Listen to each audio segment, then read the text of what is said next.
غیبت اور بہتان دو بڑے گناہ، اور کبھی کبھار انسان ان دونوں گناہوں کو ایک ساتھ ہی کر دیتا ہے۔ کیسے کرتا ہے؟ اور یاد رکھیے کہ غیبت جو ہے، نبی پاک صلی اللہ علیہ وسلم نے ارشاد فرمایا کہ غیبت زنا سے بڑا گناہ ہے۔ صحابہ نے عرض کیا یا رسول اللہ وہ کیسے زنا سے بڑا گناہ ہے؟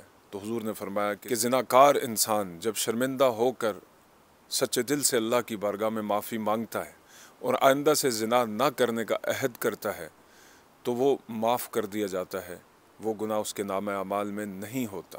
لیکن غیبت اس وقت تک معاف نہیں کی جاتی جب تک متعلقہ شخص جس کی غیبت کی گئی ہو اس سے جا کر معافی نہ مانگی جائے اور وہ خوش دلی سے معاف نہ کرے تو یہ گناہ معاف نہیں ہوتا۔ اس لیے غیبت کو زنا سے زیادہ بدترین گناہ قرار دیا گیا ہے۔ نبی پاک صلی اللہ علیہ وسلم نے ایک دن اصحاب سے ارشاد فرمایا کہ میرے صحابہ تم جانتے ہو غیبت کیا ہے؟ یا رسول اللہ صلی اللہ علیہ وسلم اللہ اور اس کا رسول ہی بہتر جانتے ہیں۔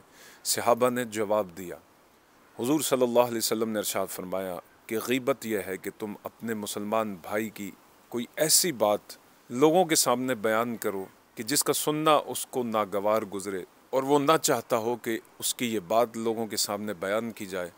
حضور نے فرمایا یہ غیبت ہے۔ ایک صحابی آگے بڑھے، یا رسول اللہ صلی اللہ علیہ وسلم میرے ماں باپ آپ پر قربان جائیں، میں کچھ پوچھنا چاہتا ہوں۔ حضور نے اجازت دی۔ اس نے عرض کیا، یا رسول اللہ صلی اللہ علیہ وسلم میں اپنے کسی دوست کی یا مسلمان بھائی کی کوئی ایسی برائی لوگوں کے سامنے بیان کرتا ہوں جو واقعتاً اس میں موجود ہے، یعنی وہ گناہ وہ برائی وہ کرنے والا ہے، تو کیا یہ بھی غیبت شمار ہوگی؟ حضور صلی اللہ علیہ وسلم نے ارشاد فرمایا اگر تم نے ایسے کیا، تم نے اپنے دوست یا مسلمان بھائی کی برائی لوگوں کے سامنے بیان کی، اگر وہ برائی اس کی ذات میں پائی جاتی ہے تو یہ غیبت ہے۔ لیکن یاد رکھنا کہ اگر وہ برائی وہ گناہ اس شخص کی ذات کے اندر موجود نہیں ہے تو یہ بہتان ہوگا۔ اس کا مطلب کیا ہے؟ اس کا مطلب یہ ہے کہ دو بڑے گناہوں میں مبتلا ہونے کا سخت اندیشہ ہے۔ غیبت ویسے بھی پسندیدہ عمل نہیں ہے اور نہ بہتان درازی۔ غیبت اور بہتان کی مذمت میں قرآن مجید کے اندر بہت سی جگہ پر بیان کیا گیا ہے۔ اللہ کے عذاب کی پھٹکار کا ذکر کیا گیا ہے کہ غیبت کرنے والے، طعنہ زنی دینے والے، لوگوں پر بہتان لگانے والے، الزامات لگانے والے، ان پر اللہ کی اس کے فرشتوں کی لعنت ہے۔ یہ دو شدید ترین گناہ ہیں، اور غیبت جو ہے ہمارے معاشرے کے اندر عام ہے۔ ہم لوگوں کو سکون نہیں ملتا جب تک ہم اپنے کسی دوست کی، کسی بھائی کی غیبت دو چار بندوں کے سامنے نہ کر دیں، فلاں کے اندر یہ کمی ہے، فلاں ایسا ہے، فلاں ایسا ہے، فلاں ایسا ہے۔ اگر واقعتاً وہ ایسا نہ ہو تو ہم بہتان درازی ہی تو کر رہے ہیں۔ حضور علیہ السلام نے ارشاد فرمایا معراج کی رات میرا گزر ایک ایسی قوم پر ہوا جن کے سامنے زمین پر لاشیں بکھری ہوئی تھیں اور وہ ان کا گوشت کاٹ کاٹ کر کھا رہے تھے۔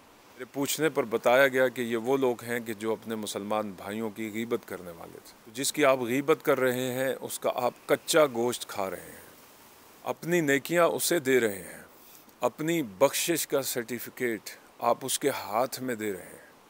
کل کلاں کو آپ کی تمام نمازیں، آپ کے روزے داؤ پر نہ لگ جائیں، ایسی سچویشن کا آپ شکار نہ ہو جائیں کہ اللہ تعالیٰ کہیں آپ سے یہ نہ فرما دے کہ جاؤ میں تمہاری نمازوں کو قبول نہیں کرتا، جاؤ میں تمہارے روزوں کو، صدقہ و خیرات کو، کسی نیک عمل کو قبول نہیں کرتا، میرے فلاں بندے کی تو غیبتیں کرتا رہا، چاہے وہ بندہ نیک ہے یا برا ہے۔